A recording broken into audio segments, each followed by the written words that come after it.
Hello and welcome, everybody, to Moonlighting, Montana. Interesting upload schedule this week. I want to give a huge shout out to Zach Foss from Ennis for DMing me and letting me know that my videos did not have sound, and I don't know 100% why, but I do believe I have it fixed, and I'll do a better job checking. I kind of do these things on the go, right? Record it, and then I press upload, and then I have to wake up, take care of my kids, get to school, and yeah. So now I know. Now I know to look at my little mixer here and see if my voice is coming through, whether people want it to or not. I really appreciate it, Zach, so thank you for letting me know, brother. And then I'll just get right into it. It's okay, because realistically, after I made the video and it was 40 minutes long, I was like, dang, I kind of wanted that to be shorter because I'm going to have to do 2 videos this week. So guess what? I'm going to end up doing 3 videos. And this one, I got much more concise. I've narrowed it down. And so I'm going to get right into this thing. And I already have the plan of what I'm going through. So because this week, we get to look at some divisional tournaments, which is the most exciting time in Montana high school basketball for sure. No questions asked. We have a couple of tournaments still to wrap up at the end of this week, including divisionals for AA, which should be very interesting. Now I'm going to go through my picks on that one, kind of wear the hat Jake McElroy did for football during the year and kind of make some picks in that one, as well as some B tournaments that need to wrap up this coming weekend. But a lot of tournaments finished, a lot of challenge games finished, and I want to cover those, and I want to let you know what I saw, because I'm here to tell you, and I'm here to place my cards on the table. I challenge people to make an attempt or know somebody who knows more about high school basketball, specifically boys, but even though I don't cover the girls because I just don't have the means to right now, I still know a lot about the girls, but somebody who knows more about high school Montana basketball than me. I mean, I have studied and restudied teams from all over the state. I watched multiple games at the same time when I have free time. My kids are beginning to think I'm some sort of freak and that high school basketball is much more hyped than it is, which is great because I can't wait to watch them someday. But I challenge you to find somebody, because if you find that person, I would love to have a sit down and chat with them, possibly on here. That would be great, bouncing ideas off one another. But I feel like I've really broadened my horizon as far as what I know, and not only teams that I know, but understanding coaching more. I feel like I've broke down enough film on NFHS for a lifetime, and I've definitely got my money's worth on that. So anyone out there that thinks they know more than me or thinks they can step up to the plate with me, and there's obviously some people that know specifically like Western A better than me. I get that. But as a general concept, general knowledge of overall Montana every class for boys basketball, I challenge you. And like I said, I know a little bit about girls. I watched some girls basketball this week. But getting right into it, before I digress anymore, let's go over the Western AA tournament here. Hasn't happened. It's going to happen this week. Pretty exciting. I think that AA is the most shaken up division in Montana basketball right now. I don't know if there's a clear, concise winner. I know Bozeman's on top right now, but they were on top last year, and none other than Belgrade right across if you take the interstate going west, you will get to them, but upset them. This year, Belgrade just doesn't have the firepower like they did last year. They don't have a Tavius Randall that can go for 40 on any given night. So I don't think they have that firepower, but anything can happen. First game here, right out of the gates on the 2nd of March, we got Missoula Hellgate playing Kalispell Flathead. Missoula Hellgate easily takes that one. I'm going to say about 20 points, 70-50. Then we got Butte Bulldogs going up against Helena Capital. This is a revenge game for Capital. They dropped one to Butte. I think that Helena Capital will be prepared and ready to go against Butte. Hopefully you don't let me down, Cap City Bruins, but I'm going to go with Helena Capital winning that one by 8. 48-40. They play very hard-nosed defense over there in Capital, but they also can't score. So it's just whoever scores less loses the game. I guess that goes for every game. I'm an idiot. But then we get into Missoula Big Sky versus Glacier. Now, I love Missoula Big Sky, and they're the wild card, man. They're the ones that can make me look really stupid for picks. They're the ones who are going to surprise people and have surprised people all year. The Charisma, I'm going to butcher his name. It's Charisma, the guard at Big Sky. I don't know how to say his name, but he's amazing, and I love watching him play. I also love the way Big Sky plays because they are just kind of do everything, just fly or die, really. And I like watching them play. I'm going to go with the upset here because I think Glacier probably is favorited. But I'm going to go with the upset and say Missoula Big Sky is going to get this win. They're going to win by 56-50 against Glacier with a little bit of a shocker. Not too much, but a little bit. Then we got Helena High, the once number 1 ranked Helena High. Not so high on them right now. But I am high on them against Missoula Sentinel because right now Missoula Sentinel they are struggling, which is sad to see. Yeah, it's just sad to see from them going to one of the best teams in the state, if not the best, to the worst team in the state, in my opinion. So I have Helena winning this game 72-56, easily going on to the next round. Then we got Eastern AA. This one I'll go through pretty quick. Bozeman destroys Great Falls. I'm going to say 75-48, just a crushing. I'm going to say that this one's a tough one for me, the Crosstown, because you never know with Crosstowns exactly what's going to happen. But I'm going to say that because I don't love the way that Skyview plays. And I'm going to explain myself here. So we had this saying in college, all airport, right? And really my dad put it into me when I was a young kid about being all airport.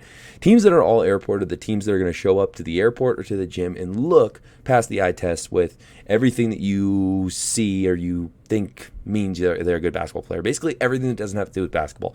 Are they wearing cool shoes? Are they wearing a Nike Tech? Are they going through the layup lines like they did squats for 3 days straight, really sore and doing jellies and really playing it too cool? And I don't love that. And the reason it's all airport is because after they get into the game, that just doesn't translate into basketball and they end up losing. A really good example of this is Dougie Peoples from Butte Central, who I'm really going to love on during this podcast because, boy, I had so much fun watching him explode this last week against Frenchtown. But he's the opposite of all airport. He's not going to wow you by how cool he looks or the things that he do being really cool, dancing or celebrating. But if he's not the best player in Montana, I don't really know who is. I think he's better than the two kids from Fergus. I really do. But I have Billings Senior winning this one in a close battle, 66-60. Then I have Bozeman Gallatin beating Great Falls CMR, even though this is a team that's on the slide and this is a team that's been playing well lately. I still love Bozeman Gallatin. I like their guard, Eli Hunter, and Quinn Clark in the post. They have the intangibles. It's just whether or not they can put it all together in a game. But I have them winning this game, 72-62. Then Billings West versus Belgrade. Belgrade is not going to make another run this year. Hate to break it to you, Panther fans. Panther Nation out there, I still love you. Still always root for the Panthers if I really had to make a choice, but I don't see them getting it done against a very well-balanced, explosive Billings West team. I have them going down 48-70. So that is AA, and that's what we got to look forward to coming up. Then we're going to get into some divisional tournaments that have happened. We had the Eastern A boys playing in the Metra in Billings, and everybody knew how this tournament was going to go. And some of the tournaments kind of turned out that way as well, but I don't think anyone picked against Lewistown. And if they did, they were playing the over-under odds, honestly, because Lewistown is just on fire right now, and they proved it. So Laurel comes out right away and beats Sydney. They're dancing, they're going, and then they basically have to go against the firing squad against Lewistown, who absolutely obliterates them by 40 points. And it's a pretty demoralizing loss. It's hard to bounce back from, realistically. They did bounce back and beat Park, but then they ended up losing to Havre, who is also a good team. Then Billings Central beats Havre by 3. I think Havre's a better team. I just think Havre came out really flat in this tournament. I like to see them still going into the state tournament. I like them as a team. They seem like they're They have the talent. They have the ability to go far. They just didn't make it happen against Billings Central. Billings Central, I learned while watching them how young they are. Holy cow, they had freshmen playing in the game against Lewistown, and that was good to watch. Jimmy Stargar is always going to have those guys ready. The culture he's built there is one that most coaches should look for if they're interested in basketball. If you haven't seen the Hogs versus Weasel matchup or what that means, I'm not even going to explain it. You just have to go look it up, because Hogs versus Weasel is one of the greatest things ever, and the fun that those kids get to have and the culture that they built in that is so awesome. So culture building is a big thing, as I've talked about on here before. Billings Central beat Havre, but then they went ahead and played Lewistown. That was a 20-point game, but Billings Central, I believe, was either tied or leading at the end of 3, so it was a lot closer than people thought it would be. Hardin beats Miles City by a lot. Miles City's a good team. They just couldn't figure it out in the tournament. And then Glendive, who had beat Park before, no surprise there, goes and beats Lockwood, which is a very big surprise in my opinion. Lockwood still does just not have the experience. They have the talent. They're getting the guys. They just don't have the experience that teams need. And then Glendive ends up beating Hardin 65-57.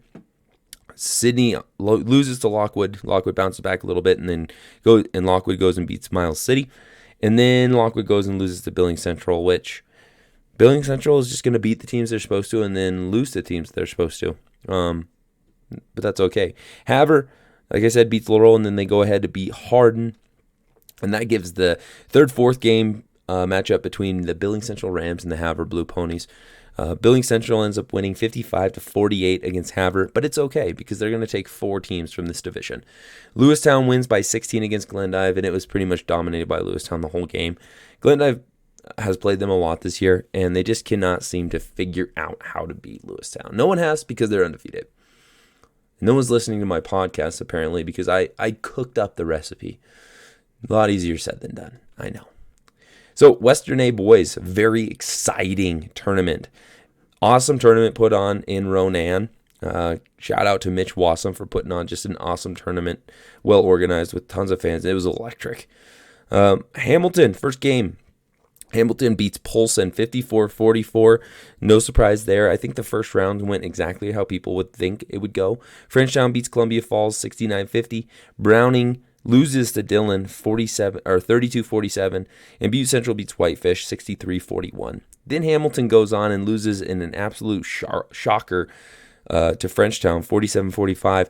Hamilton beat them both times this year, I believe, and Hamilton was very set in the number 2 position in this division, and they just gave up a 90-foot driving basket to Eli Quinn and did not provide any resistance to stop him, which sucks to see because it looked like they didn't want to foul him, and he finished basically at the rim with no resistance, and that was game. Then Butte Central wins by 3 against Dillon. Terry Thomas, I love seeing Dillon go into this tournament because Terry Thomas just gets those boys ready to play against anyone. They're never going to blow anyone out, and they're never going to get blown out because it doesn't realistically, it's not like they have the most talented players. Last year they were pretty talented. They don't have the most talented players, but it doesn't matter because he's going to have them ready against any game plan, against any scheme. He doesn't have to listen to the podcast for me to cook up recipes for beating teams because he already knows those things.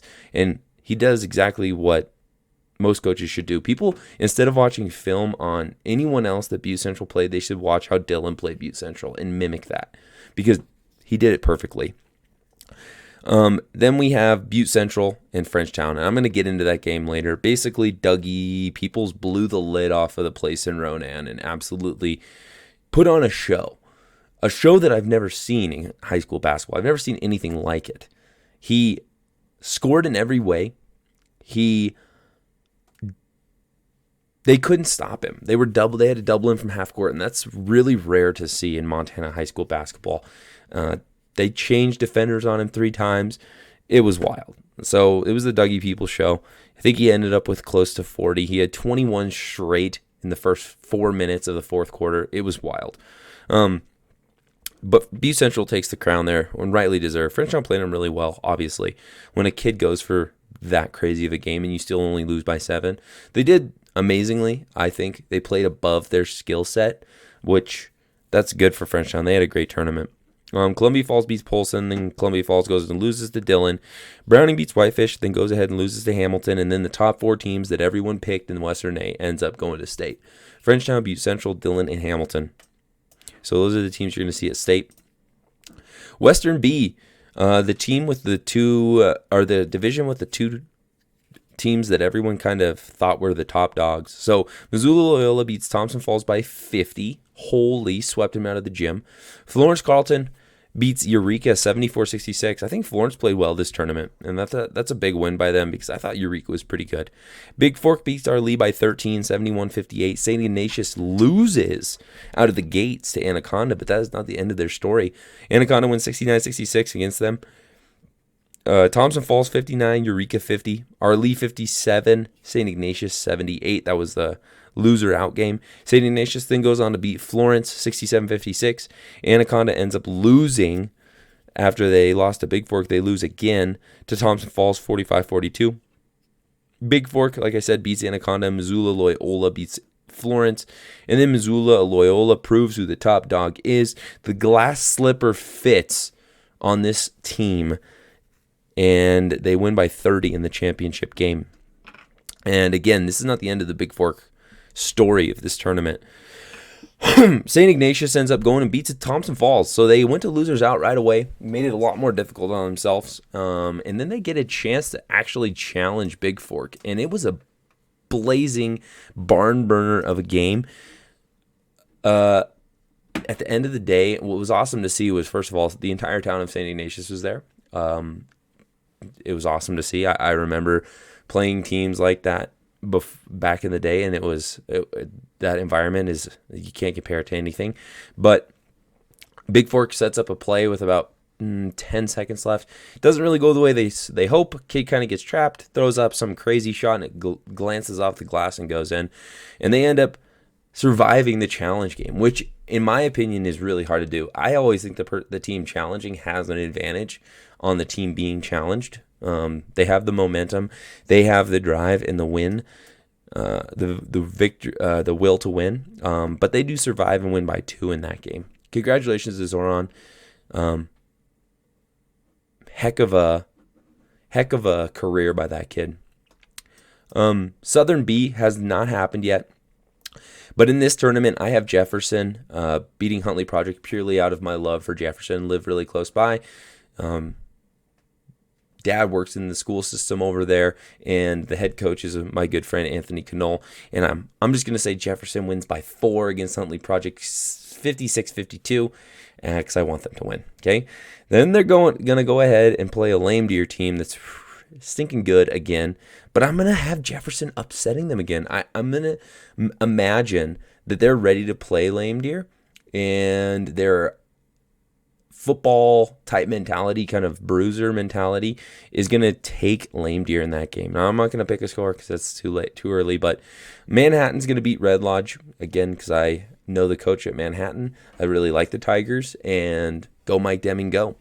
They're going to win that game 60-55. In Columbus versus Lodgegrass, I'm going to have Columbus winning this game 61-54 because they're just, Lodgegrass is not the team they were last year, and so that's basically what I'm basing it off of. And then Three Forks versus Baker. I'm going to have Baker go ahead and win this one. Three Forks has been really up and down this year. Started off really down, and they're kind of trending up. But I'm going to have Baker go there. I think the girl at Baker pushes everyone to be better basketball players in Baker, if I'm being honest. But I'm going to have Baker winning this game 57-51. Then Northern B, which also hasn't happened. I have Fairfield winning this one against Glasgow relatively easily to 70-57. Excuse me. Then I have Malta beating Rocky Boy. They're going to win that game. They're going to survive the press, and it's going to blow the lid off it a little bit and go 67-58. Then I'm going to have excuse me. I'm going to have Poplar beating Cut Bank, that's really the game is unknown to me. I don't know those two teams. Maybe it's something I need to look into. Poplar beats Cut Bank 70-60. And then Wolf Point, who was the number 1 seed for a long time, is going to beat Shelby easily, 72-53. And then the Western C, which was shocking in the end. Not at the beginning, but at the end for sure. West Yellowstone comes out and beats Charlo 72-40. Easy win in the first round for them. Harrison, I don't know what to think about Harrison, and I really don't know what to think about West Yellowstone either. They barely beat Drummond. They should have beat them by a lot. They beat them by 6, 53-47. And then Lone Peak beats St. Regis 75-48. Manhattan Christian proves that they were out for blood, and they were out to prove to the world that they are the best team in C, and I think they did. Still think they're better than Leicester Christian, and we'll see, but I just think that they're very hard to stop, and they do not have a team that looks like they belong in C. I'm just going to flat out say it. They simply have guys that do not look like they're C players playing in C, which is what makes them good. So they win 91-53. Drummond beats Charlo 59-46. Charlo was 2 in barbecue. Not a shock there. I think 14C was the weakest in this divisional for sure. And it was proven in the games because Darby goes and puts St. Regis out 2 in barbecue as well. Then we have West Yellowstone losing to Harrison Willow Creek. West Yellowstone just played not up to their caliber in this tournament. And that's all I'm going to really say on it. Really disappointing end of the season for them. I don't know how young they are. I think they do lose some important key pieces going forward, but good for Harrison Willow Creek. Very small little school, and they showed that they were pretty good, but that's not the end of their story there. Then Lone Peak goes again and gets just crushed by Manhattan Christian, 39-80. Lone Peak drops down to the losers and beats Drummond 70-57. Darby loses to West Yellowstone 72-54. And then Manhattan Christian doesn't handle Harrison. I think Harrison played really well and only loses. Harrison only loses by 14 in this game.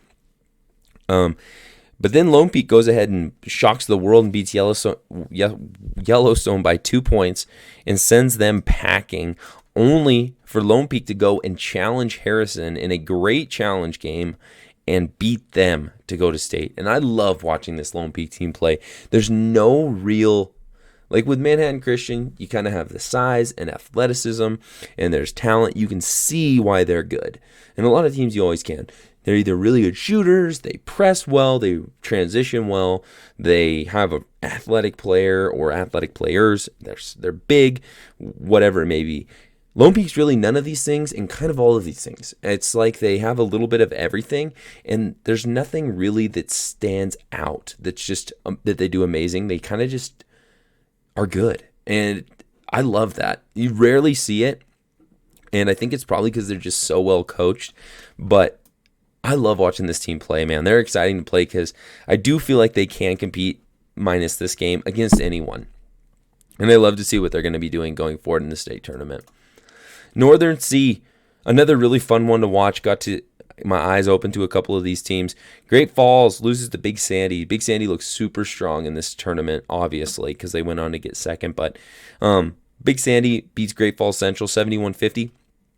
Then go ahead and shock the undefeated Heartbeat Warriors 71-59. Heartbeat does another 2 in barbecue tournament like they did last year, where they dominated all year. They get to the tournament, and it was all fugazi at that point because it didn't line up with their success.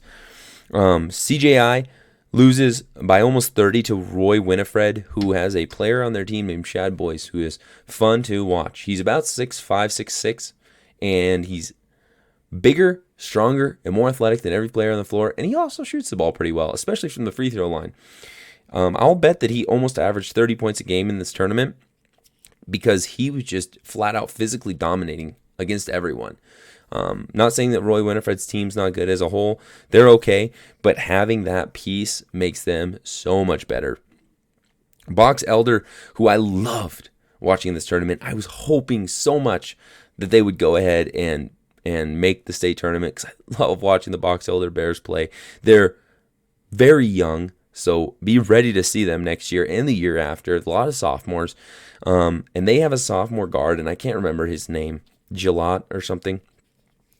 He is so fun to watch. He's got one of the smoothest jump shots I've seen in high school basketball. He is fast. He can jump. He's got that X factor that you see maybe one per team, and it's very rare that you see it in Class C. That's why his team was so successful, but he can flat out take over games. My only complaint with him is that sometimes he just decides that he's not going to take shots or be aggressive. He kind of turns it on and off. When he turns it on, like against Belt, who was the favorite by far, he can bring them back from a 12-point deficit in 30 seconds. And he did that, stealing the ball, shooting the ball, everything. And when he shoots, you almost just imagine that it's going in. But he's really fun to watch. But Box Elder beats Cascade by 40 points and then goes on to play Belt, who almost got a bye in the first round against Dutton Brady, and they win 76-17. But dropping down to the losers bracket here, Great Falls Central beats Dutton Brady and then loses to Cascade. Or then beats Cascade, and then Roy Winifred goes and beats Great Falls Central. CJI beats Heartbeat, who fell down, and another shocker there. And then Box Elder beats CJI. And so, like I said, Box Elder plays Belt, and they lose by 3, which was a really good game. And then Belt goes on to play Big Sandy, and Belt wins by 10. I feel like the 10 points was pretty consistent through the game. They played well throughout the whole game, so very well deserved to a senior-led Belt team. And then Roy Winifred comes in and exploits the weaknesses of Box Elder. It's like a old-school rifle that you had to load. You had to load it really slow, and when it shot kind of wildly. That's the Box Elder Bears, and they were stuck reloading the rifle, it felt like, against Roy Winifred, fouling a lot and looked just tired and flat to me. Which is a darn shame, because if they would have won this game, they would have been able to challenge for second place here. But it just so happens that Roy Winifred gets third and does not get the chance to challenge because Big Sandy sent them to the losers bracket. Southern C boys basketball tournament coming up this weekend. We got Terry playing tomorrow, actually, against Custer Hysham. I am just going to randomly go with Custer Hysham beating the Terry Terriers. Nothing against the Terriers. Just don't know a whole lot about them, and I at least heard a little bit about Custer, so I'm going to have them winning that game 52-42. And then having to play Bridger, which is a tough one for them. Melstone, the Bronx, are going to play Jordan, and I think they're going to beat Jordan. We're going to go with 71-53. So a pretty easy win by Melstone. Then we got Broadus playing Plentycoo. I got Broadus winning this game. Consistent team, athletic team. I think that they survived the press just fine, and they end up winning 60-51. Broadview Levina in the Cade Erickson show is going to really crush Park, and he's going to go for about 32, which leads their team to get a staggering 62 points. 62-42, they're going to beat Park City. Then we got the Eastern C, which should be interesting to watch. Until they get into the state tournament, though, that's where I'm really watching. So we got Leicester Christian playing Savage. Even though I've spoke my piece on Leicester Christian not being as great as people might think, I'm still going to say that Leicester Christian gets that win, 71-54. Then Floyd Lake beats Nashua. Floyd Lake, going to be a good challenge for Leicester, I think. They're athletic, and they play pretty well. Floyd Lake wins 70-50 against Nashua. Fairview goes on to beat Plentywood. Good culture in Fairview. I'm going to say they beat them 58-47. And Scobie, who played really well against Leicester, barely lost. Could have won, should have won, whatever you might say. Would have won if they did things the right way. Is going to beat Bainville. We're going to say 57-40. And so that wraps us up with divisional tournament basketball. Really quickly, what I'm going to do is I'm going to play the dunks of the week because I think that's fun to see, just especially because Boze's on here twice. So we got Jay Casagranda, who goes in with the one-step power dribble, two-handed slam in traffic. And don't mention it, but Jake Casagrande going 2-for-1 special, same dunk, different side of the court, showing Gallatin that he is more athletic. Then Tyler Moore, a lot of double A, going for another two-handed slam. Puts the hands out like, see what I did just there? We did, young fella. Then we got the inbound play, perfect blob set up for an athletic two-handed dunk by Noah Dowler of Glacier. Connor Machad, this play they run a lot in Frenchtown, and they seal those bottom two guys in the zone, and I think it works really well, even if he doesn't dunk that, but I've seen him do it twice now, so he does do that. Now, what I really wanted to show is the first 4 minutes of what my boy Dougie Peoples and Butte Central did to the Frenchtown Bronx. Oh my gosh. You guys got to watch this game. So they start with number 11 on him. I think Dougie at this point had about 18 points. He was playing pretty quiet. That is quiet for Dougie, believe it or not. But they put number 11 on him, which is an absolute mistake and travesty because it just opened the dang lid for Dougie. He goes in with the left hand, puts it soft up off the glass, and he's back on defense telling his team what they need to be doing. Now, they played Dougie well the whole game. Why they put number 11 on him despite the size difference was beyond me. I'm not sure what matchup came to be, but they did it anyway, and they even wrote it out for, I think, 6 to 8 points before they switched it up, but it really didn't matter at that point. Like I said, the lid had knocked off. The ball had a magnet on it going towards the flipping hoop, and this kid just scored at will. So he's passed the ball off to the point guard, knowing that he's going to get a post up here. You got to send help. Frenchtown, you got to send help. They end up sending help, but it doesn't matter because you're going to just do a nice little step through with the left hand, up and in. 4 straight for Dougie in the first minute. And at this point, if I'm the coach at Frenchtown, I'm saying, okay, switch. Let's get a change here. But they don't. And in this game, I think that Frenchtown kind of shot themselves out of it. They were playing so well against them all game long. And this is what they should have done most of the game. Let this Mashad kid work because he's big. He's tough to stop in the post. He's athletic, and he does a really good job. And he just outsizes Butte Central, but they didn't really go to it as much as they could have. Dougie, again, gets in the post. It looks like a replay of maybe the first point. 6 straight for him. Still not making a switch. And this is when you start to get worried if you're Frenchtown, because no matter how well you play, if they go down and score every time, then you're going to have some issues. Dougie not happy with the call there. I'm assuming if he's complaining about it, it really was not a foul because the kid does not complain much. But that being said, they got to switch on to Dougie here. You guys take a guess to see if it matters. I think that they probably could have put a grown man on Dougie, and it wouldn't have mattered because he was going to score it no matter what. Get him the ball, and they do. He's going to hit this kid with every move in the gosh dang book and score just easy with the right hand. A little floater, spin move. That's 8 straight for Dougie.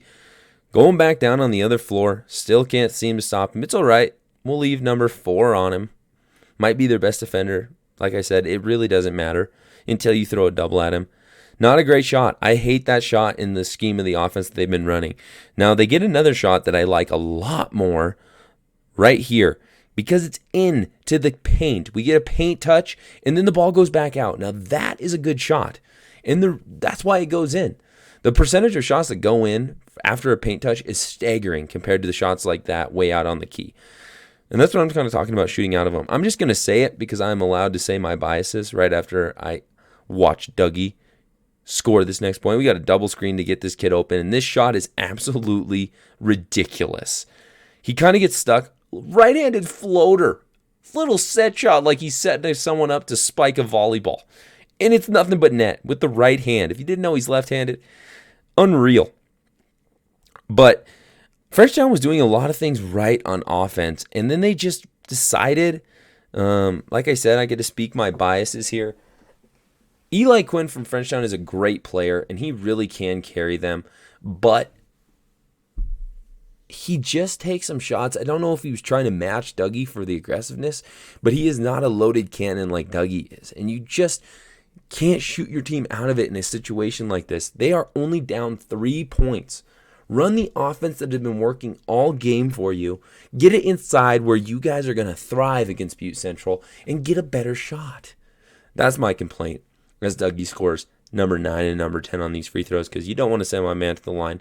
Another way for him to just see the ball go in. He sees the ball going in a lot of ways.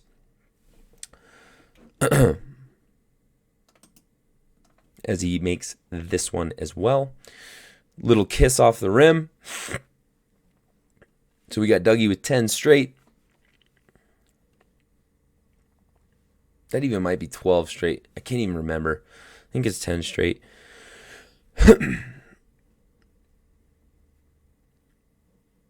And that was a play set up for a 3, so it's not quite as bad.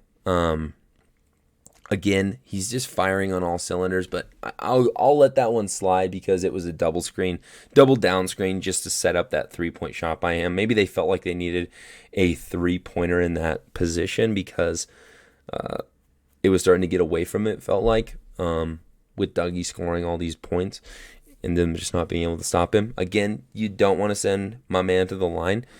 He doesn't feel pressure like normal people do, and he's probably going to cool, calm, and collectly knock these things down, which he does. So that's 12 straight in 3.5 minutes. Again, he's lit up right now. He is on fire. Terrible shot. It's just terrible. I just would never agree with that shot being taken. Even if it goes in, I don't agree with the shot.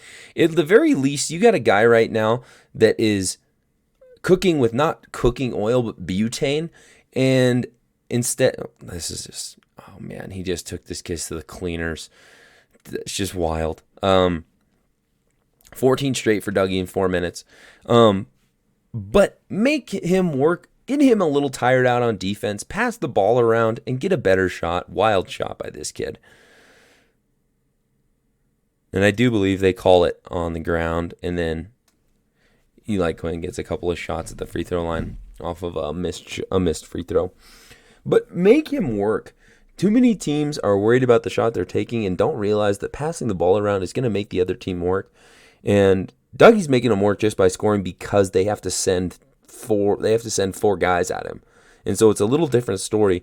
With Eli Quinn, no one is sending 4 guys at him. They're wanting him to shoot that shot. They're saying, please shoot this shot. This is great for us. We're going to get a rebound, get it to our boy, and let him throw this thing in the ocean.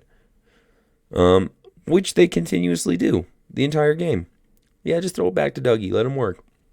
So now they put their center on in the Mashad kid. They're like, okay, some sides and length. This might work. It doesn't. Just to solidify how on fire he is. I'm going to hit you with a little between the legs. Let me shoot this thing. Splash. Nothing but net. Nothing but net. Just completely putting on a clinic for 15 straight.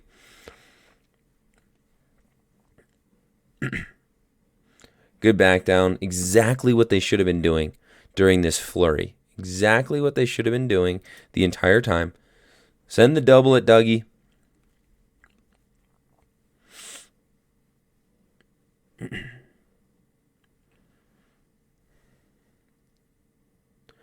They end up getting it to work. I have no clue why he didn't throw that ahead, but okay, play the safe game.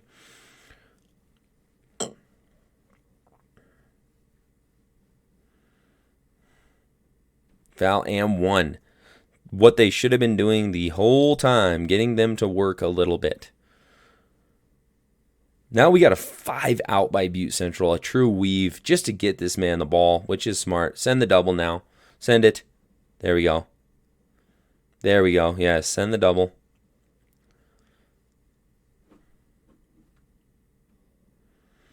And at this point, it turns into kind of a free throw contest.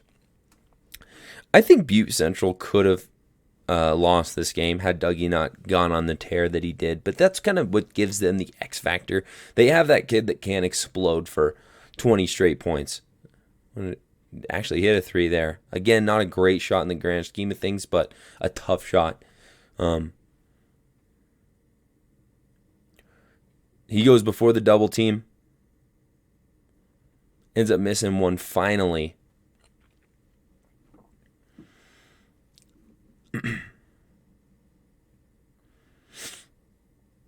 Quinn really wants the ball, I'm assuming, to fire up a 3.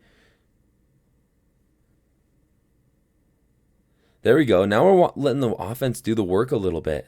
Even a little fade screen action, I kind of like it. Not as much, again, just really taking just bad shots. They live with those. If you're BU Central, you live with that shot going in, and you clap his hand as he goes by and say, good job. You better send the double again. Well, he's going to pass it off. See, that's the difference between Dougie. It's the difference between him and great players, because he doesn't care if he gets his shot. He will run the offense. He will do the right things every time. So I wanted to highlight him. My favorite player going into the state tournament in A for sure. Now, again, very sorry for the audio issues. Zach Foss letting me on to that. But we'll be coming in with an update on our divisional tournaments this weekend. Not as much information on those because there's only a few. And then we get into the exciting portion of the season where we get to talk about state. I'm going to be going to AA State in Butte in the Metra, or in the Civic Center, excuse me. And I get to watch 3 days of state basketball, which is like Christmas for me in March. I can't wait. A little mini March Madness for me. But I appreciate you guys tuning in and bearing with me through the technical difficulties, because I am old, and so technicalities and media does not come second nature to me. I am learning as I go. So appreciate your time, and I will talk to you guys next time. Toodaloo, so long. Have a wonderful evening, and thank you again.